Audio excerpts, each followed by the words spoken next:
In the last video, I went over what the Switch and the Switch 2 really mean in the context of each other's presence, and the implications for future content on this channel. However, I would be remiss if I didn't touch on my personal experience with the Switch 2 launch, and how I personally plan to navigate a world of $80 games and game keycards after having given it some thought. This is Little Akiba Games. I'm Patrick. Welcome back to the shop. I've said it before, and I'll say it again. If I had to describe the Switch 2 launch with one word, it would be compromised. Objectively, this launch lineup is among the best ever.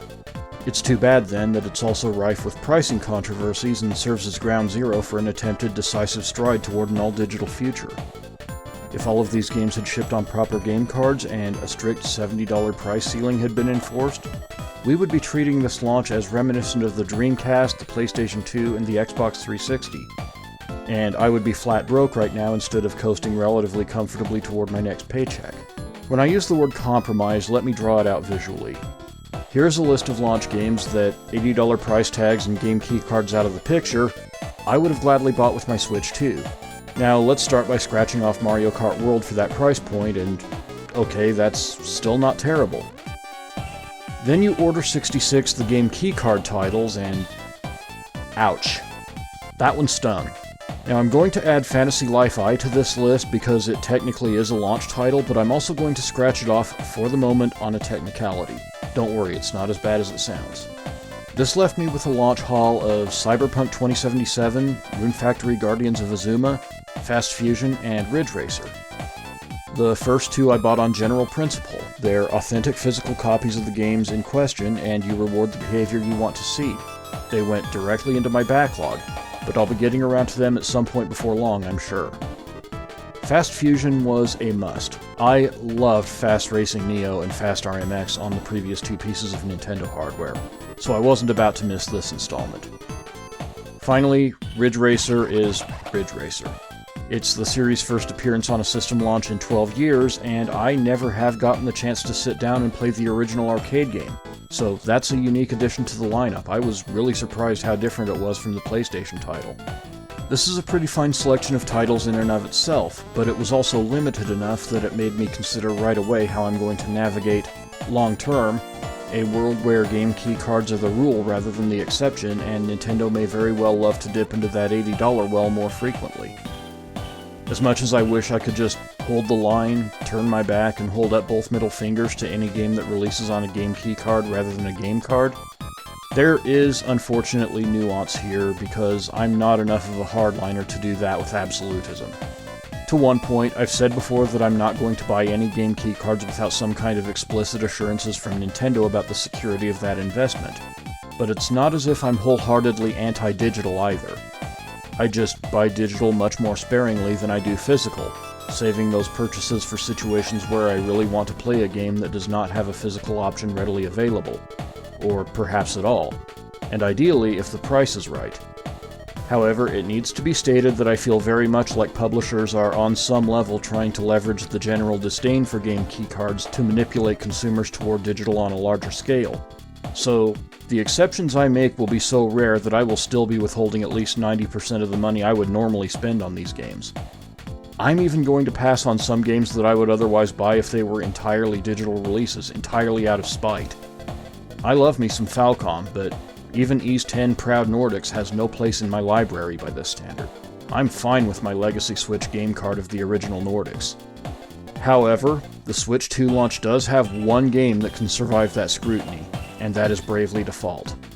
On the one hand, I am pissed at Square Enix for existing in a space that has such deep roots in extensive physical releases and sense of ownership that often borders on heirloom status, and still thinking that a game keycard is in any way acceptable in that context. While I'm on the subject, I also have to call out NIS for apparently making the same mistake with Disgaea 7. At the same time, I sincerely appreciate all of Tomoya Asano's work in the genre over the years, and the chance to liberate the game that put him on the map from a dedicated handheld is just something I can't pass on. It's regrettable that I can't have a proper copy to keep alongside my Bravely Default 2, Octopath Traveler, Octopath Traveler 2, Triangle Strategy, and various Day Life physical copies on the Switch. But out of the entire launch lineup, it's the most appealing game to me altogether.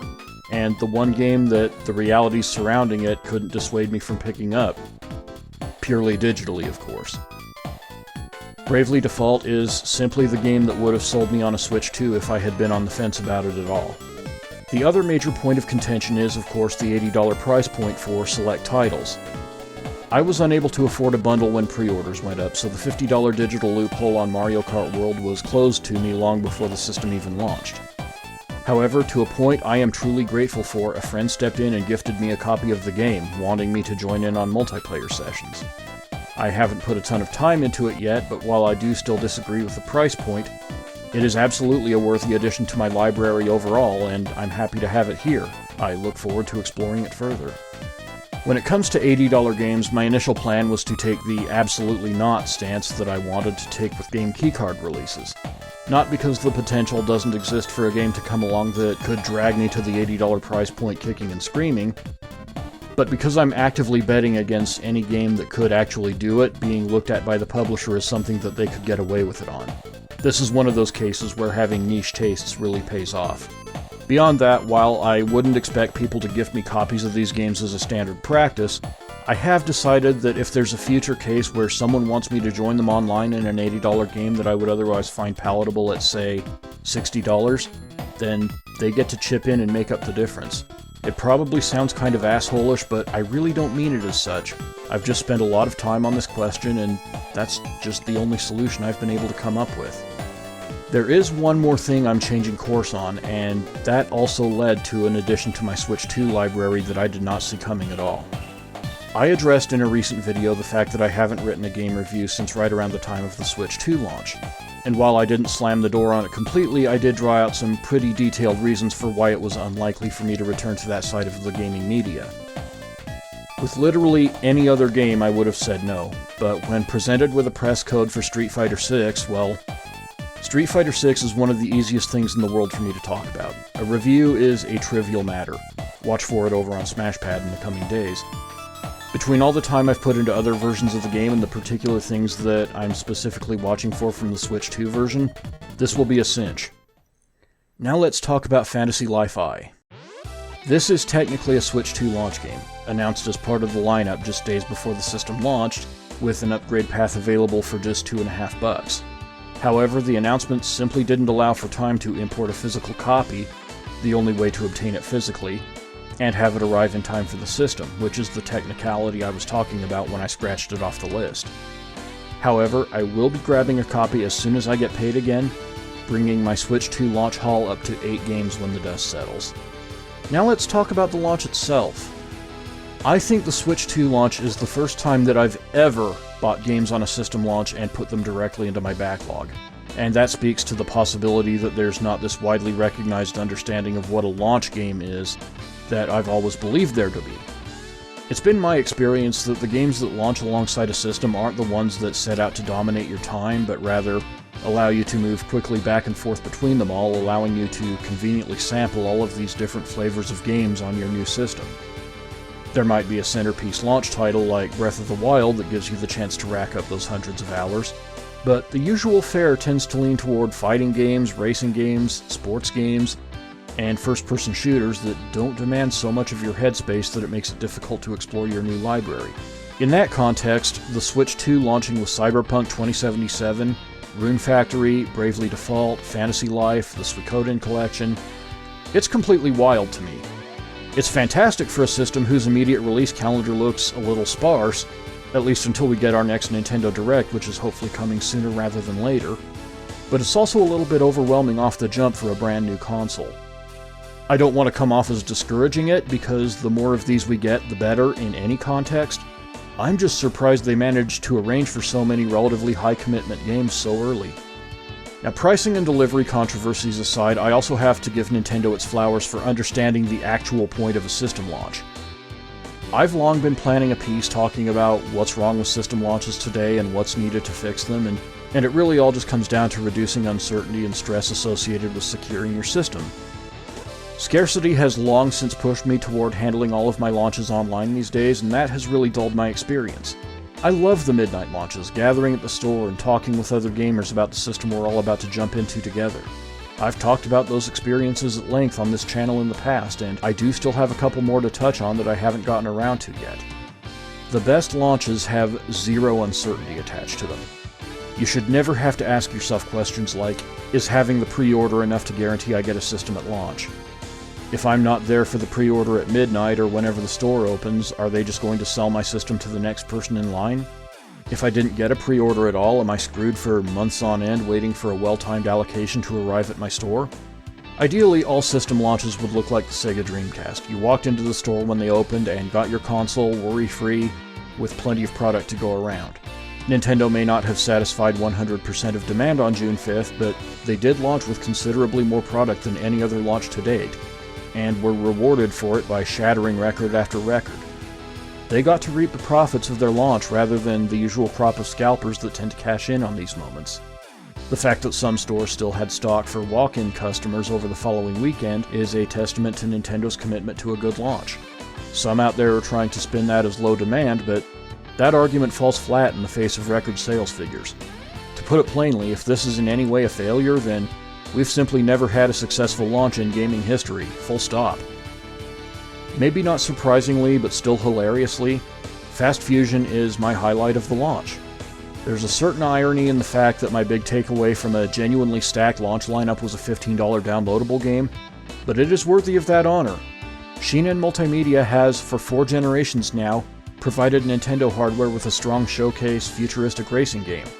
And it should only be a matter of time before Nintendo calls them into service on a future F-Zero title, which it feels like they've been openly auditioning for ages now. One aspect of Fast Fusion that needs mention above all else is the final track of the second cup, Tempesta. When I reviewed Fast RMX over at Smashpad for the Switch launch, I praised it for being packed with the exact types of sights and sounds you want associated with a newly launched piece of hardware. And Tempesta is iconic of that exact type of experience while weaving it beautifully into the gameplay. It is an aesthetic masterpiece that we should all be talking about, and probably would be if Fast Fusion hadn't gotten lost in the shuffle of the Switch 2's higher-profile launch titles.